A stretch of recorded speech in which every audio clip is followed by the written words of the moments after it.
بسم اللہ الرحمن الرحیم۔ بسم اللہ الرحمن الرحیم الحمد للہ رب العالمین والصلاة والسلام علی اشرف الانبیاء والمرسلین وعلی الطیبین الطاہرین المعصومین۔ السلام علیکم ناظرین، آپ سب کو اپنے یوٹیوب چینل کمپیریٹیو اسٹڈیز پر خوش آمدید کہتا ہوں۔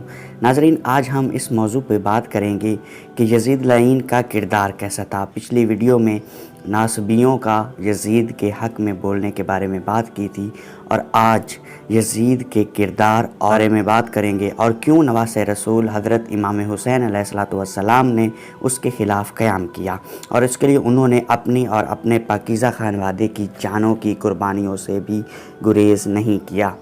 دوستو، آج اپنے اندر جذبہ انسانیت رکھنے والا ہر انسان اور تھوڑی سی عقل و فہم رکھنے والا انسان کہ جس کا دامن اہل بیت علیہم السلام کے تعصب اور عناد سے پاک ہو، وہ یزید پلید اور اس کے کردار سے نفرت کرتا ہے۔ لیکن ہماری یزید سے دشمنی صرف اس وجہ سے ہے کہ اس نے امام حسین اور ان کے خاندان کو قتل کیا۔ ہم میں سے شاید ہی کسی نے کبھی سوچا ہو کہ امام حسین علیہ السلام نے یزید کے خلاف کیوں قیام کیا، اور آپ علیہ السلام کی یزید سے کیا دشمنی تھی، اور جس کے لیے آپ اپنی اور اپنے پیاروں کی قربانی تک دینے کو تیار ہو گئے۔ اے حسینیوں، حسین نے یزید کے خلاف قیام اس لیے کیا کیونکہ یزید کی حکومت اسلام کے لیے شدید خطرہ تھی۔ دوستو، بنو امیہ کا یہ ظالم اور جابر حکمران یزید لعین 60 ہجری میں تخت خلافت پر بیٹھا اور اپنی حکومت کو مضبوط بنانے کی فکر میں لگ گیا۔ دوستو، یزید نہ صرف ظالم تھا بلکہ شریعت اور خدا کی حدود سے تجاوز کرنے والا تھا، اور اعلانیہ طور پہ اسلام اور شریعت کا مذاق اڑاتا تھا۔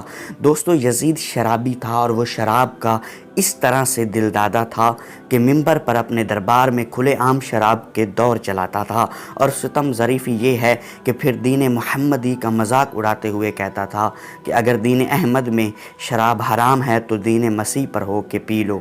دوستو، یزید ہوا و ہوس کا دل دادا تھا، اور اس کے ہاں محفل رقص جاری رہتی تھی۔ یزید کتوں اور بندروں سے کھیلنے والا تھا، رنگین طرح کے کپڑے پہنتا، شراب کا رسیا اور ڈھول کی تھاپ پر چلتا تھا۔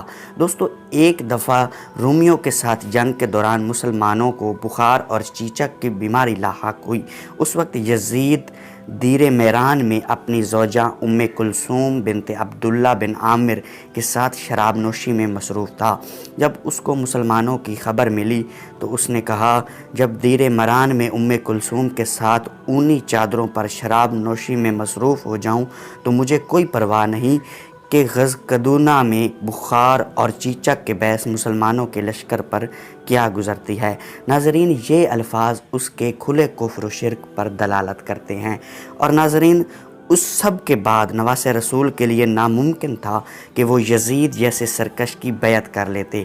اس لیے جب یزید کی حکومت آئی تو اسے سب سے پہلے یہ فکر ہو گئی کہ مدینے میں جن لوگوں نے یزید کی بیعت سے انکار کیا ہے ان میں سرفہرست حضرت امام حسین علیہ السلام کا نام آتا ہے، اور حضرت امام حسین علیہ السلام کا اثر رسوخ اور ان کا مقام و منزلت جو امت کے ہاں ہے اس سے کسی کو انکار نہیں۔ اور یزید کو یہ اچھی طرح سے پتہ تھا کہ حسین علیہ السلام کا یزید کی بیعت نہ کرنا اس کے خلاف کھلا ہوا مقابلے کا اعلان ہے، اور وہ کبھی بھی اپنے ان مقاصد میں کامیاب نہیں ہو سکتا۔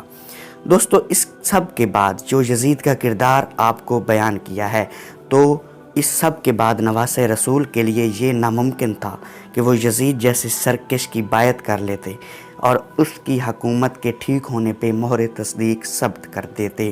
ناظرین، یہ چیز تھی کہ جس کے باعث فرزند رسول حضرت امام حسین علیہ السلام نے اس کے خلاف قیام کیا، اور ساتھ ہی امت کے ہر فرد کو یہ پیغام دیتے فرمایا کہ مثلی لا یبایع مثلا، کہ مجھ جیسا اس جیسے کی بیعت نہیں کر سکتا۔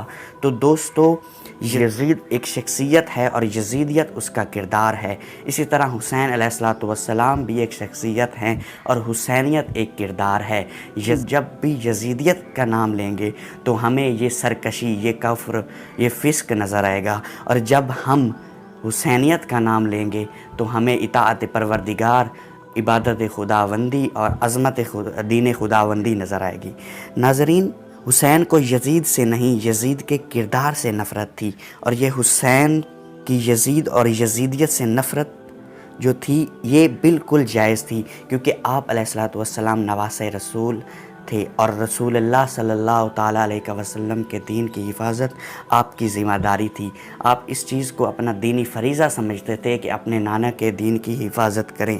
ناظرین، ہمیں بھی چاہیے کہ ہم بھی یزید جیسے کردار سے بچ کر حسینیت کی راہ چن لیں، تاکہ ہم اللہ کے ہاں انعام یافتہ لوگوں میں سے ہو جائیں اور ہم صحیح معنوں میں حسینی کہلا سکیں۔ اس کے ساتھ ہی اجازت چاہوں گا، اگلی ویڈیو میں اہل مدینہ کا یزید کے بارے میں فیصلے اور اس کی بیعت نہ کرنے کے بعد جو ان کے ساتھ پیش آیا انشاءاللہ اس کے بارے میں بحث کریں گے، اور یزید کے کفر اور فسق پر گواہی دینے والے اقوال اور اس کے بارے میں جو روایات ملتی ہیں ان کے ساتھ حاضر ہوں گا۔ تب تک اپنا خیال رکھیے، اور میرا چینل کمپیریٹیو اسٹڈیز کو سبسکرائب کرنا نہ بھولیں، تاکہ اس طرح کی اور معلوماتی ویڈیوز آپ تک بر وقت پہنچ سکیں۔ اللہ حافظ۔